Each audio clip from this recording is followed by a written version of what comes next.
Aku membongkar kasus panti asuhan yang ternyata menjadi tempat aksi sekte pemakan daging manusia dan jagal anak-anak yatim.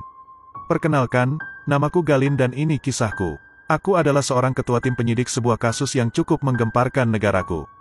Hari itu aku membongkar sebuah rumah beton yang tak berpenghuni yang dulunya bekas panti asuhan bernama Yayasan Surga Ibu. Pemiliknya seorang wanita setengah baya berumur 45 tahun yang entah di mana keberadaannya. Di lokasi, kami sudah menemukan beberapa rangka tulang pada sebuah lubang yang dibongkar dan setelah disusun, menjadi seperti 6 mayat manusia.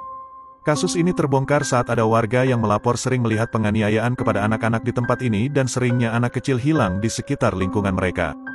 Dengan ditemukannya rangka tulang, aku yakin pasti masih ada yang terkubur di rumah tak berpenghuni ini.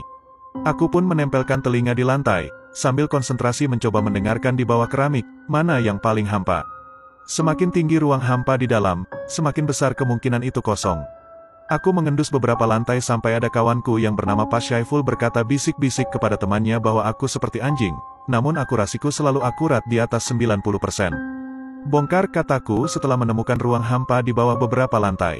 Ternyata benar, semua lantai yang dibongkar menemukan belasan tengkorak anak-anak, dari yang paling kecil berusia 2 tahun hingga yang berusia 12 tahun. Saat pembongkaran, Pak Syaiful bertanya padaku menurutku apa yang terjadi dengan tempat ini dulunya. Ku jawab, jagal. Dia heran kenapa aku bisa tahu, jelas dari beberapa tulang yang ditemukan tidak utuh. Beberapa tulang juga didapati ada bekas gesekan benda tajam dan lagi patahan-patahan tulang seperti ini, mereka potong dan dagingnya diambil. Semua tulang ini mengindikasi mereka dimutilasi dulu, dipotong bagian-bagian kecil lalu dagingnya diiris dan diambil. Hampir semua tulang belulang kondisinya seperti ini.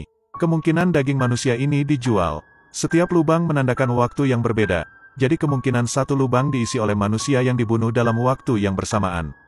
Dari halaman belakang sampai ke halaman depan, total ditemukan 24 mayat anak-anak, 5 diantaranya masih berumur 2 tahun. Pak Syaiful heran dengan kesimpulanku, padahal hasil visum belum keluar. Aku pun bilang, seperti yang kamu bilang, aku anjing, aku mengendusnya. Dia sontak kaget dan tanya bagaimana dia tahu aku mengatainya seperti anjing. Ku jawab dari gerak bibirmu dan caramu melihatku dari kejauhan. Pembongkaran rumah ini menjadi topik yang paling dibicarakan di TV lokal maupun nasional. Selesai mengolah TKP, aku memakai masker dan topi serta kacamata hitam.